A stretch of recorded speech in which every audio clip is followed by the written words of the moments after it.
cream. Come and get your delicious Confettiland ice cream. Ice cream. I've got ice cream here. Well, if it isn't my favorite customer. I'll grab your usual for you. All right, I have a double fudge ripple bar, a gumball pop, and a unicorn rainbow sparkle cone, just like you always... You what? Oh, you want extra sprinkles? Of course I have sprinkles for you. In fact... I have sprinkles for everyone. Sprinkles for you, and sprinkles for you. Sprinkles! Greetings from Confetti Land, home of the Confetti Bar. I'm Jessica, founder and confetti artist. And I'm Alexis, head of happiness. Join us here in this magical, colorful place where we have fun, feel feelings, and encourage you to embrace your unique version of happiness and all of its beautiful, messy pieces. We are so excited to have you join us.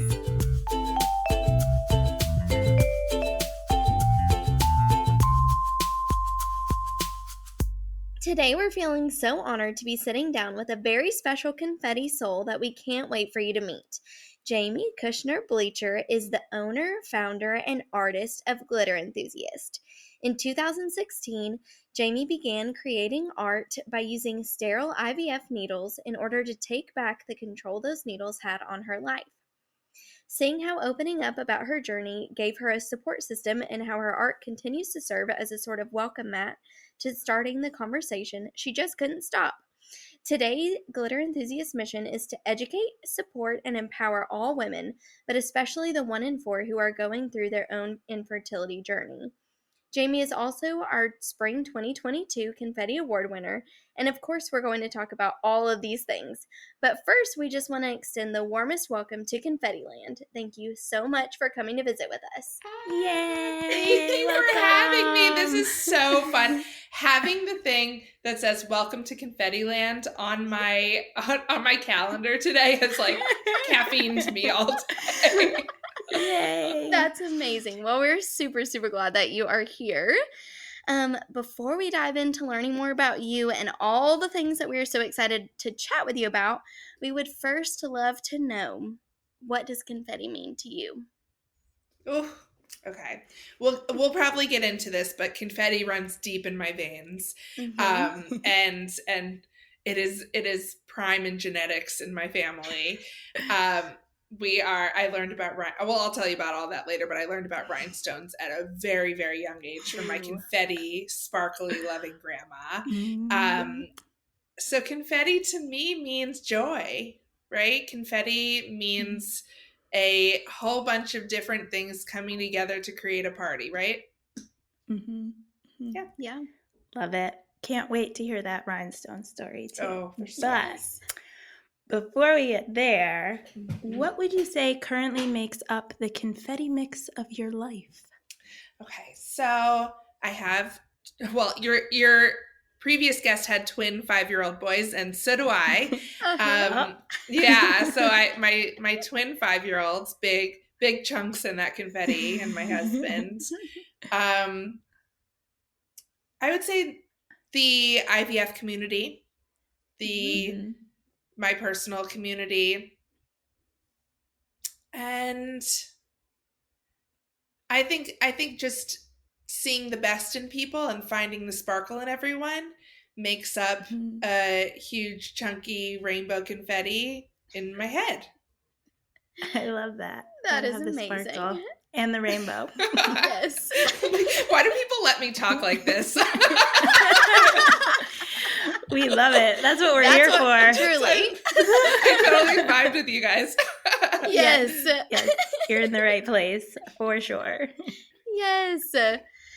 Okay, what are 3 things that make you happy? My boys.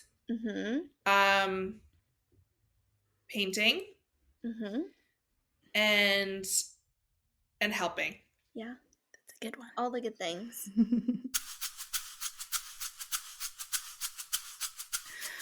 All right. Well, thank you so much for sharing that. I think a fun place to start would be to talk a little bit about the Confetti Awards, because that was really not the first time we had heard of you, but that was really like when we knew you were 1,000,000% of the confetti spirit. So you were our spring 2022 Confetti Awards grand prize winner that received multiple nominations.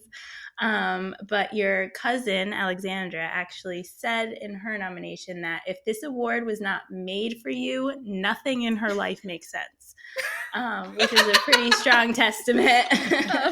So I'd love to hear a little bit from your perspective, kind of what that experience was like, and if you had known about the confetti bar prior to that. Were you surprised that you won? Just take us through all the moments from the awards. Yeah, I've known about the confetti bar for a long time. You guys just reached 10, right? Yes, 10 years. Very exciting. Congrats. No, I've known about you for a while, and I don't remember if I saw the awards going up or if one of my team members saw it, and we mentioned it to Alex, and yeah, she's just I mean, if anyone was to write something for a confetti award, that is her. It was so exciting, and I have to tell you, I was going through, it was a hard time that I was going through at the time, and I don't think I told you guys this. So both of my twin sons have a rare genetic disorder. Fun fact, there are 8 people in the US who have MePan disorder, and I have 2 of them. So we were getting diagnosed at that time, and I have to tell you, it just like made me it just really brought me happiness and joy. It came at the exact right time, and it was just so cool everything you guys said, and the trophy is so cool, and it's proudly stands in my art studio. But am I answering your question? It was just the best. Yes. No, all of the feelings. We love that. And I did not know that. And that makes it feel so extra special right now. Yeah. I'm glad it was definitely a bright spot. Well, totally. I mean, that time I don't think was about me. Like, and I feel like I was losing myself a little bit in it. And the award and all of the just happiness just kind of, made me feel like me at that time. So I really thank you guys. Love that. That gave me little goosebumps. Thank you. Thank you for being a confetti spirit. Yes. Wow. Where and how did you come up with the name Glitter Enthusiast? And would you talk a little bit about the pillars that it's based off? Original, empowering, dazzling, and kind. Yes. Okay, so when I was going through IVF, I went through a 3-year infertility journey to get my amazing kids, and at the time, my Instagram was like all pregnant people, and it was all like, I was 31 when I started. It was all pregnant people, and it felt like, do I have to get off Instagram? Or can I find my own community of things that I like and what I want to see, and what do I love the most is glitter. And I really was brought up in, my mom's an artist and my grandma was an artist, and incorporated sparkle in everything. And my grandma Elaine, who my son Ethan is named after, just was the sparkle queen, and she didn't cook at all like other grandmas, but instead we would sort rhinestones in her kitchen. That's what we did. And we put them on like deviled egg plates.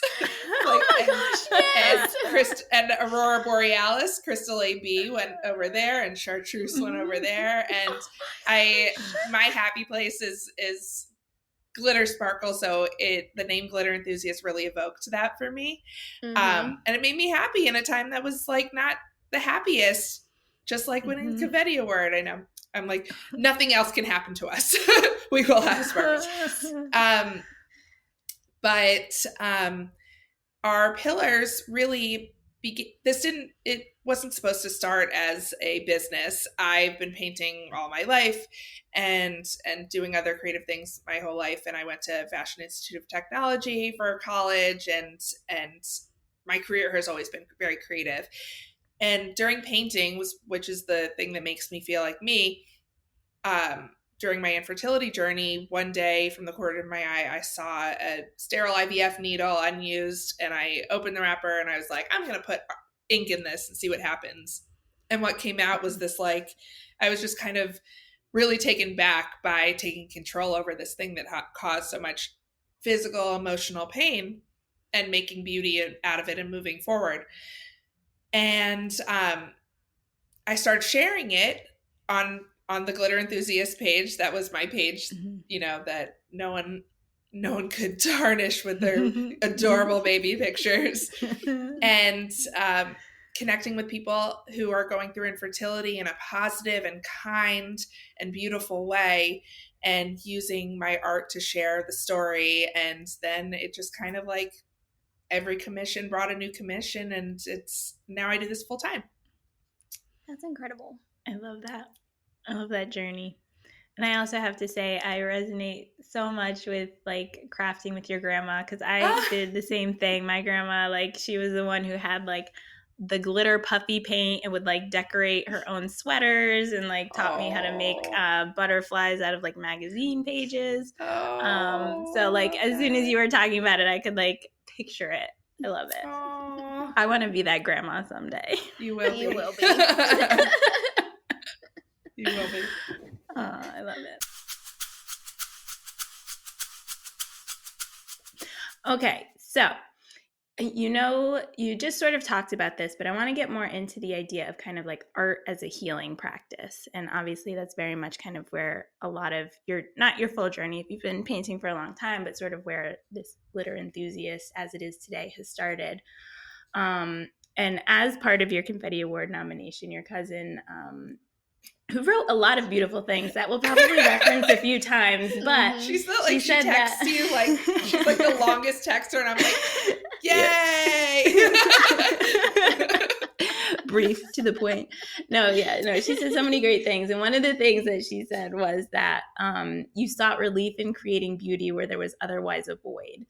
And so can we just dive into that a little bit more about how like your art practice, like more broadly, how it did become that form of healing, and kind of really what that process was like for you, like the things you were thinking about and going through, and just how it kind of all came together on kind of a little bit of a deeper level. Yeah, that's a great question. Art is meditation. Art is time with myself. Art, when I'm painting or busy creating with my hands and listening to something that soothes me, Alanis Morissette usually, which is kind of bizarre, and or Taylor Swift. Yes, Alexis. yes, I paint to a lot of Taylor Swift. I just like go in this other place. It's really interesting how art can heal and art can take you away. And for me, it was escapism. So the things I was thinking about when I was creating, it was like, ooh, this feels good. Ooh, this feels good. Or problem solving within the canvas itself or the project itself. And not reminding me about these everyday struggles of infertility. I lived in a neighborhood that was like full of kids, and I felt at home in my art studio. It just kind of, that's where I would just kind of like cozy up and kind of forget about everything that's going on. So I think art therapy is real. It's my kids do art therapy. It's absolutely incredible. And it's a way to connect with people on many levels. Yes, I 100% agree. And I think too, at least from my perspective, like it is obviously it's a form of expression, but it is that way to kind of like not have to put into words kind of what you're going through. And I think sometimes, especially like now with social media and everything, like there's almost this pressure, like you have to put into words kind of everything you're feeling, and you have to tell that with everybody else and like make this caption that sort of encompasses everything. And like sometimes there aren't words, there just aren't. Right. And there's just art, and there's just sort of the physical representation of how you're feeling. So there's no pressure. Like, right. There's it's freeing. And Mm-hmm. it's not like there's a guidebook to it. Or next step or the right step or the wrong step. It's like whatever feels good, and it just comes from you. I think it's just the coolest thing. Agreed. Wow. Y'all are inspiring me. I'm like, I need to go create something now. That's awesome. Yes. Can you walk us Rhinestone through that microphone. Just oh saying. my goodness. Actually, yes. Why haven't I done that yet? I'm about to rhinestone my my face mask. Oh, there, this. Oh, yes. Yes. What I mean. I have Oh my gosh. Like, I know. I know. I need to paint a picture for people Yes. since obviously they can't see you, Yes. but like the Oh, yeah. bedazzled gemstone headband, the like sparkly Extra. gemstone PJs, like then you need a 60-ounce sparkle Stanley. little like gas mask. Yes. Perfect. And your nails I are love it. very sparkly as well, I noticed. Super cute. Very on brand Very from on head brand. to toe. Pickup is an exciting activity for people, I'm sure. Yes. I love it. Yeah, Alexis, we need to up our game. We need like bedazzlers. We do. I feel like oh, that just unlocked a memory of Mom and I had one of those. It wasn't a bedazzler, but it was like one of those like little hot tools somethings. Oh, And you had like Oh, yeah. rhinestones With and you some put the little E6000 stamper thing on it. Something like that. Yes. on a Wow. jean jacket, a frayed jean jacket. Mhm, Yes. mhm. Okay, there will be more of this. Yeah, that'll fly Yeah. today. Oh my gosh. Can you walk us through the entire process of creating your art? So planning to the materials you use, to how you physically make it, etc. Yeah. So I paint on Yupo paper, which is a synthetic paper. It's sort of in between a piece of sheet paper and plastic. So it's very forgiving and very it just like lets you do. It's really cool. It's like very not final. So if I'm ever feeling more or feel like, oh my God, what did I just do? It's like fixable or it's there's always more to do. So I use alcohol inks mostly and other fun things and a lot of golds. And I take the needle. I take an IVF needle. I'm looking around for one. They're over there. But I take an IVF needle and I fill it with ink. I put alcohol ink down on the paper. I put the ink on top or I put the alcohol on top, and then I kind of swirl it around until it feels good. I have a lot of different ways that I flow around the canvas. I use a lot of hot tools. I use a blow dryer. I use airbrushes. I use brushes in general. I'll use the IVF needle more. I'll use my own breath, and then kind of until it's satisfying. Usually I paint a lot of commissions, so I have an idea of what the client wants.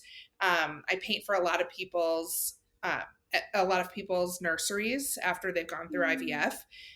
So I think about them. I think about their families. When I do commission meetings, I always ask, what do you like to listen to? Like, what's your vibe as a family? If you guys were doing bedtime together, or you were listening to music in the kitchen, like, what does that look like? And I listen to the same music to really understand how. Well, it takes me into their house, right? And I think that art is a trophy of experience. And when you have beautiful art in your house, you want to talk about it. You want it to start conversations. And I want that for the art and for the families I work for. Mm-hmm. And do they send you their sterile IVF needles? Yeah. Okay, Yeah. Which is such a fun, like, it's a weird mail other system. piece. Yeah. My husband's like, needles again. But no, it's super cool. And I also collect needles, always in the wrapper. Right. Because they give you so many when you go through IVF.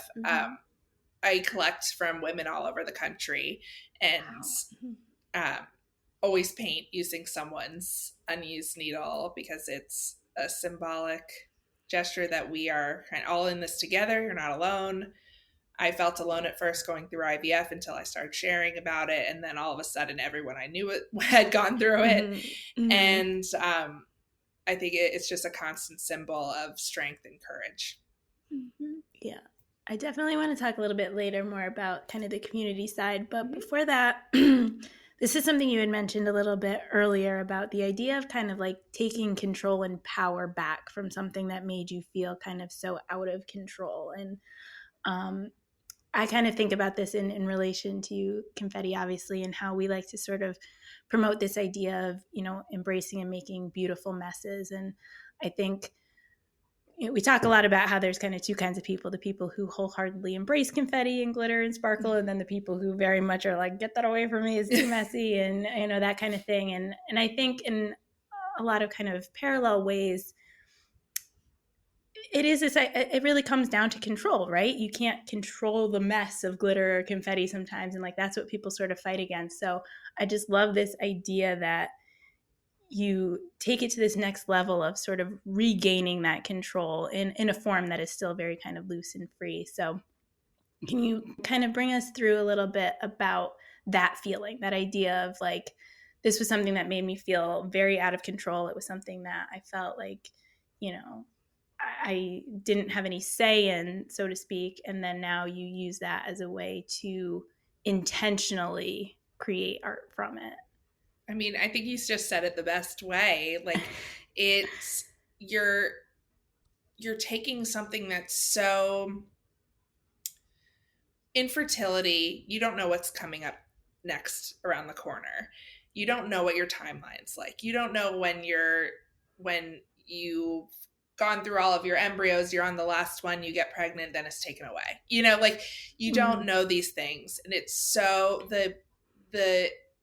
when you are in your early 30s, which I was, I had just had the wedding of my choice. I had just had, I live where I want to live. I'm married to who I want. I'm doing what I want to do for work.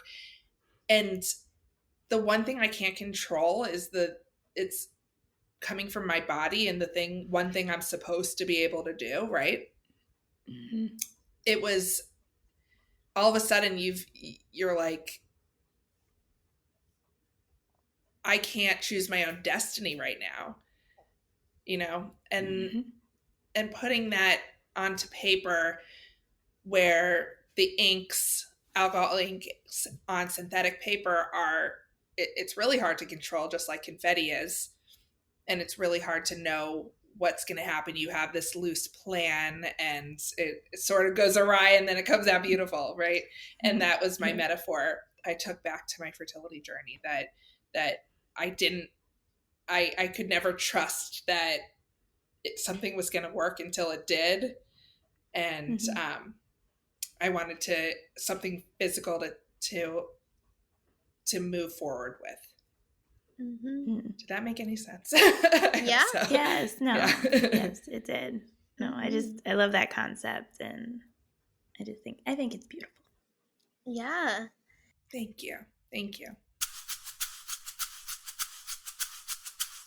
Yeah, and kind of leaning into that and the idea of like celebrating hard things and celebration as a means of hope.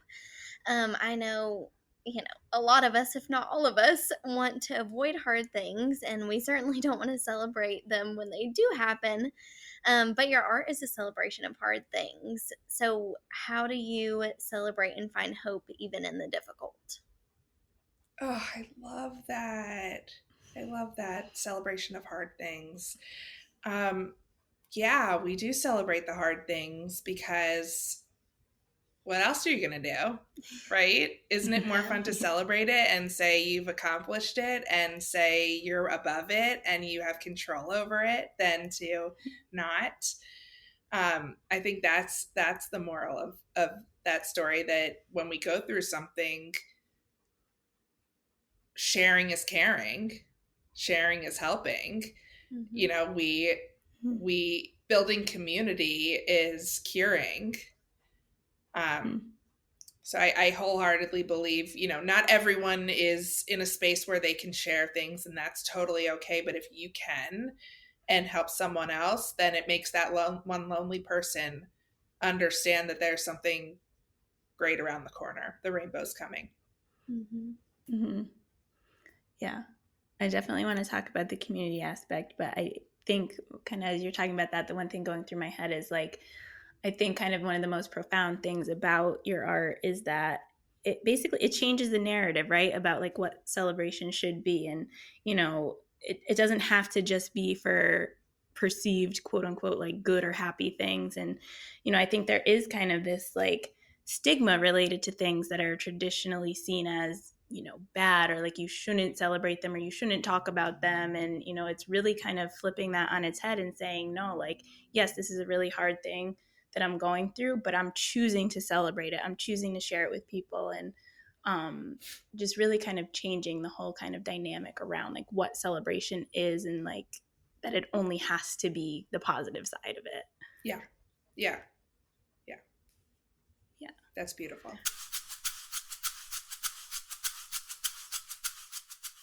Since we've talked a bit about this already, I do want to get into this idea of kind of creating community through being vulnerable, through kind of sharing your story. And I'd love for you to talk a bit about why, like what made you decide to open up and be so vulnerable and to put it out there in the world, and to, you know, to kind of share it publicly, and to kind of take that personal story and make it sort of your public story.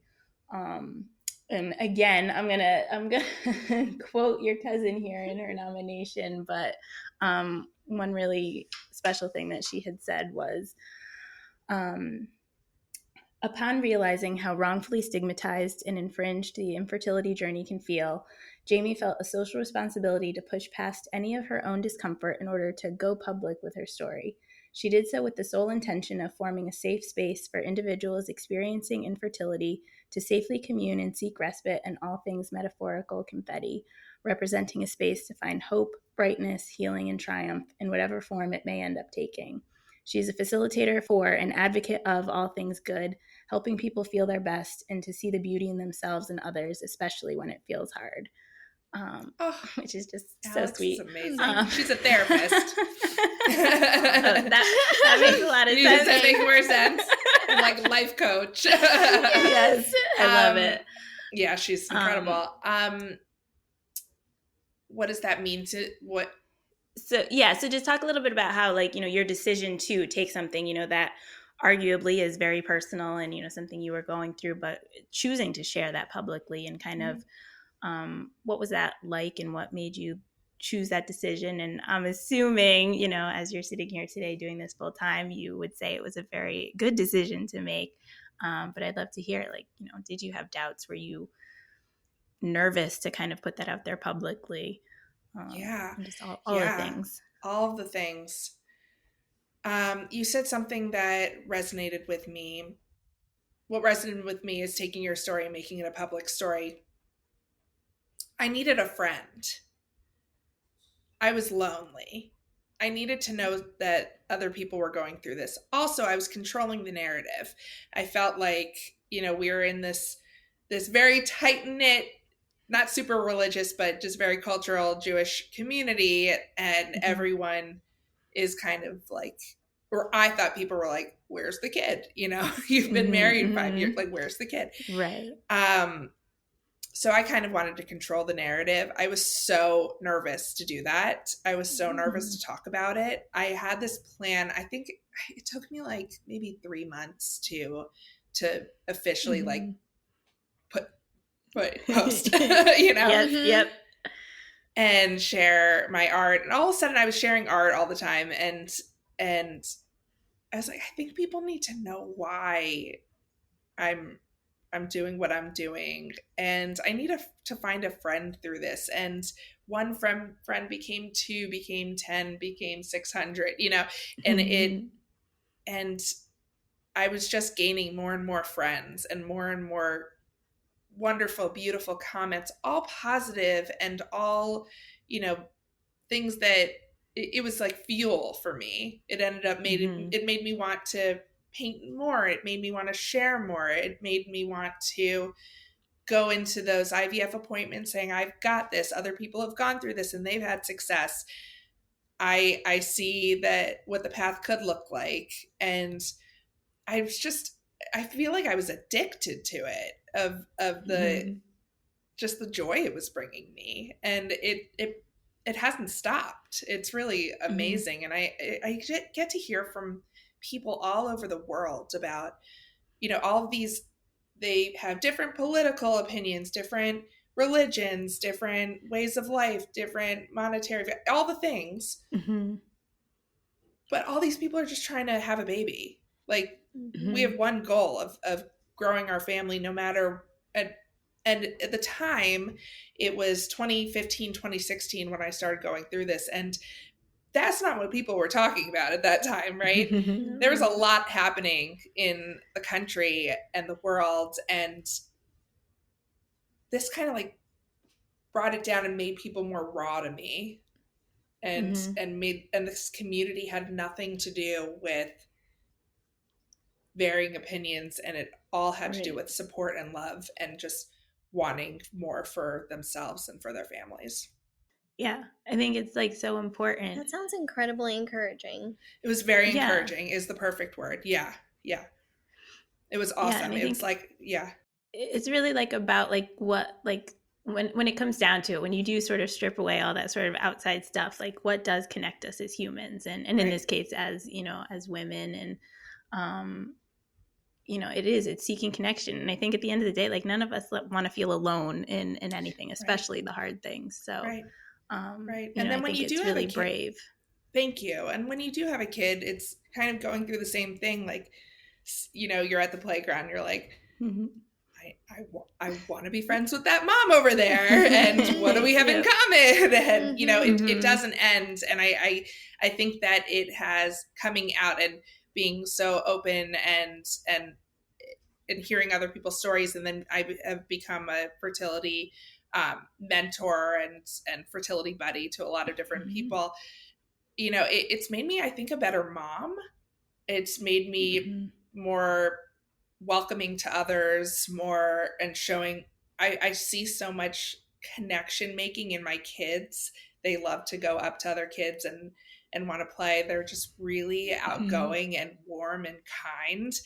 And I want to say I have a big hand in that, because they see that mom wants to connect with people based off of nothing more than shared experience.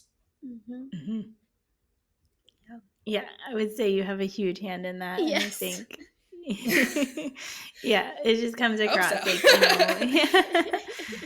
yeah. I mean, it's something you can't fake, right? Like, when you authentically care about people and care about their story, and do have that shared experience, like it's like it's an equalizer, and it brings everyone back to being human and kind of remembering the things that kind of truly matter, and forgetting about all that kind of outside noise we often can get caught up in. It's noisy. Yes. Wow. Well, truly, I've just been sitting here being like, she's just so warm and friendly and kind. And it's just so fun to actually like have a conversation with you. Of course, we've connected over social media and things like that. So it's been so much fun to hear from you, and just hearing more about your art and like this whole community that you've created and the relationships along the way. So thank you for sharing all the things with us. Thank you. Yes. I love what you guys do. Oh, you guys are really you. like, you're just such badasses. You're I'm learning how to run my own company right now, and it is so hard. Yes. And it's so much. It's a lot. And it's so awesome. But like, you guys are killing it. So. Oh, well, thank you. I'm glad it appears that way from the outside, because I would from the inside it often feels chaotic, but that's what we're here for, right? We're embracing the beautiful messes, and the business is one big hot beautiful mess. Otherwise it wouldn't be interesting. Yeah. Right. Yeah. Who wants bored? Who wants clean and perfect? Ugh. Not for me. Pish posh. Yeah, we're not here for that.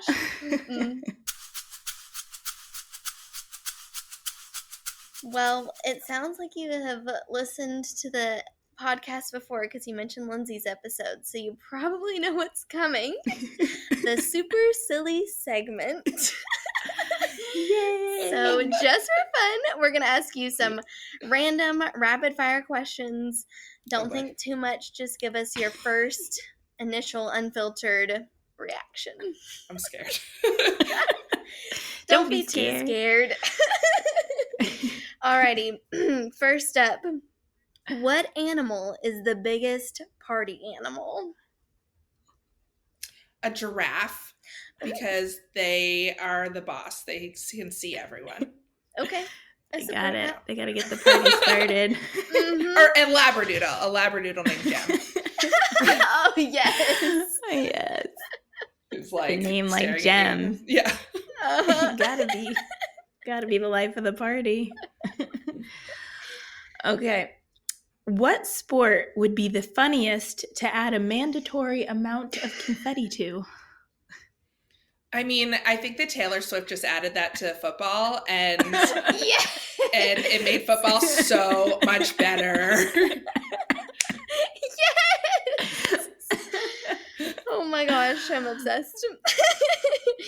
That'd be funny. Mm-hmm. Now I'm just picturing like people running around a football field, like throwing confetti instead of tackling like, people. Or the confetti is in the football, and when you kick it, Yes. and whoever the kicker It's like a person piñata. is, yeah. Yes. Would be amazing. What's the best type of cheese? Brie. Oh wait, I said that. I didn't mean that. She takes it back. Wait, no, Brie's great. Kidding. I think goat cheese is the best. Oh, Okay. That's a hard one. I'm not going to answer it because I Sharp can't cheddar. choose one. A lot That's of it. good That's ones. all I had. If peanut butter wasn't called peanut butter, what would it be called?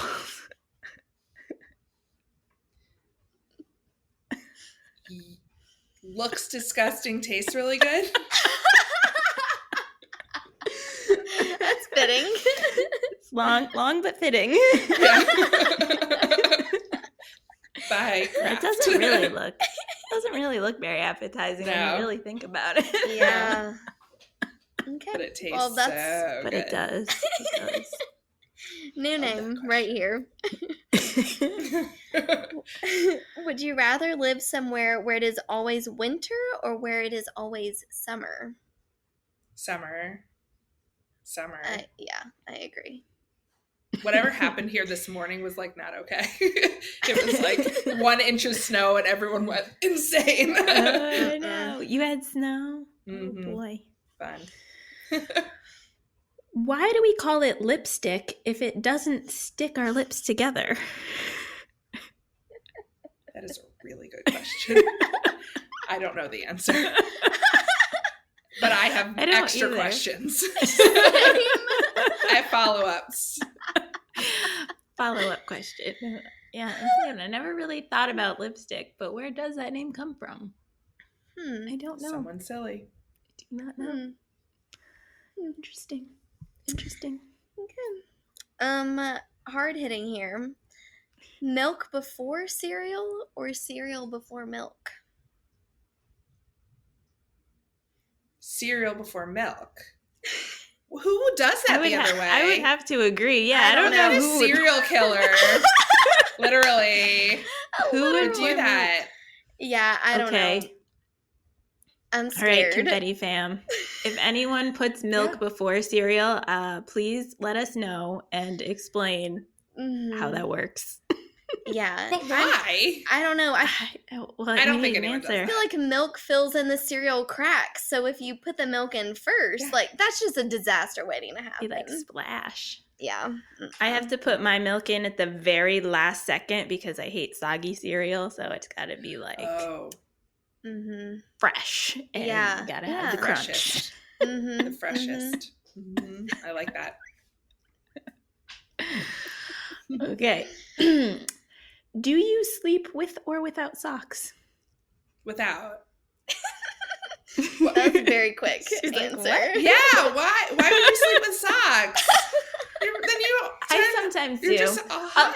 What's interesting though is so when usually run like hot. when I go to bed, I'm really cold, so I'll start with socks. But like 85% of the time, I have to take them off in the middle of the night because I'm too warm. But like usually we have to start with some socks because I'm like freezing, and if I'm cold, I cannot fall asleep. Like it is the That's worst true. feeling ever when I'm like freezing and cannot get to sleep. Well, they say that like your foot temperature predicts like how you're gonna sleep.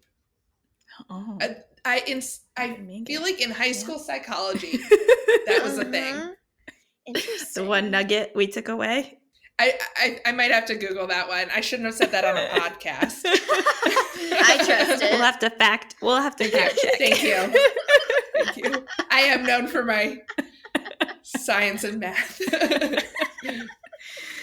Interesting. That's amazing. Okay. All right. Do you prefer to watch a sunrise or a sunset? Sunset. So pretty. Mm-hmm. I don't know. What about you guys? They're pretty. I'm a sunset girly. Mm-hmm. I would say like I catch more sunsets and I do very much enjoy them, especially if we like go Fair. to the beach to watch the sunset. But Mhm. I don't catch as many sunrises, but when I do, it feels extra magical. I don't know. There's Okay, I something like about that. like the Mhm. world waking up and like I don't know. It feels Yeah, I very love that. I like when refreshing. when it's like cotton candy sky. Yes. Yes. Mhm. Yeah. Only you And guys in our know house- what I mean. We do. 100%. We get Many it. photos of cotton candy skies in my phone. Yes. One of the best things that we like loved since we moved into our house is like our back kind of, we have like a big kind of set of doors that open and there's like a park kind of behind our house, and that's where the sun rises in the winter, so all the trees like don't have leaves and you can like really see it. And the first night we moved into our house in January, so it was like winter, and like the first night after we moved in, we woke up early because like excitement, in your new house, and we walked out and like we had like no furniture and like everything was just bare, and like there was this beautiful sunrise that like came through the windows. So now it's like a very special kind of heartwarming memory. So anytime we get to like watch the sunrise from our back deck, it's very That's so wonderful. I love that. yes, it's special, Nature. Yes. We love it. magical, so magical.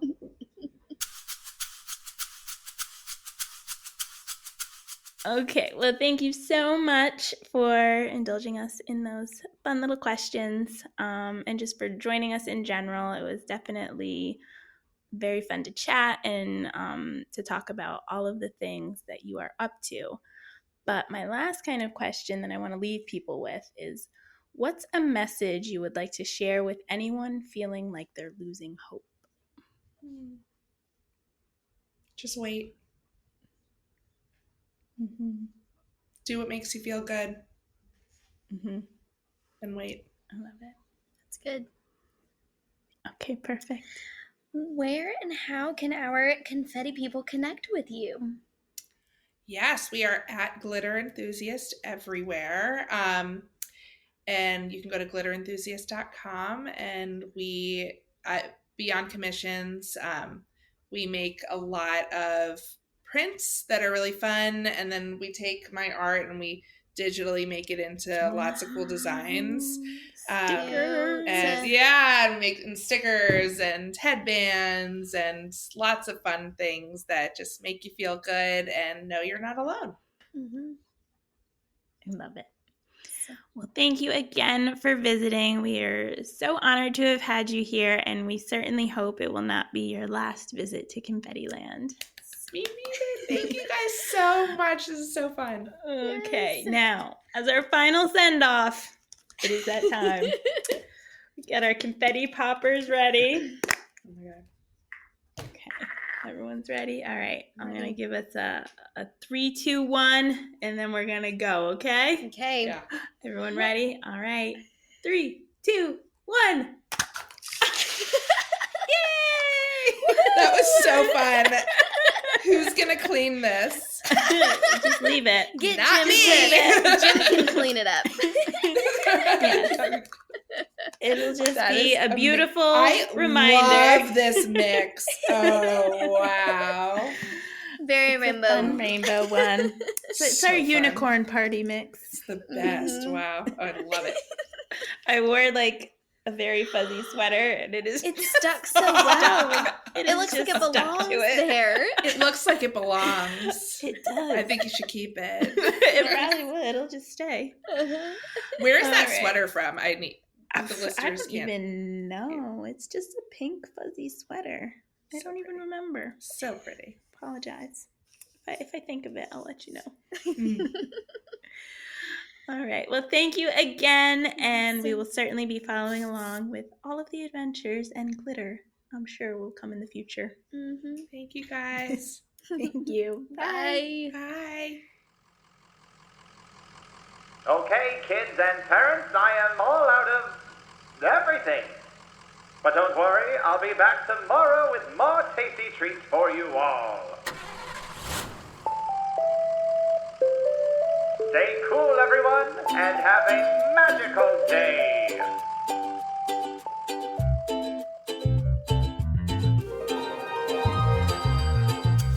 For more fun, join us on the socials at The Confetti Bar.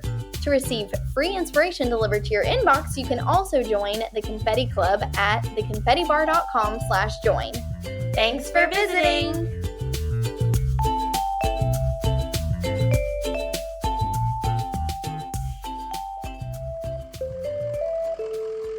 And now I can have some of my hidden cookies and cream ice cream. I left my microphone on. Oh, gotta go.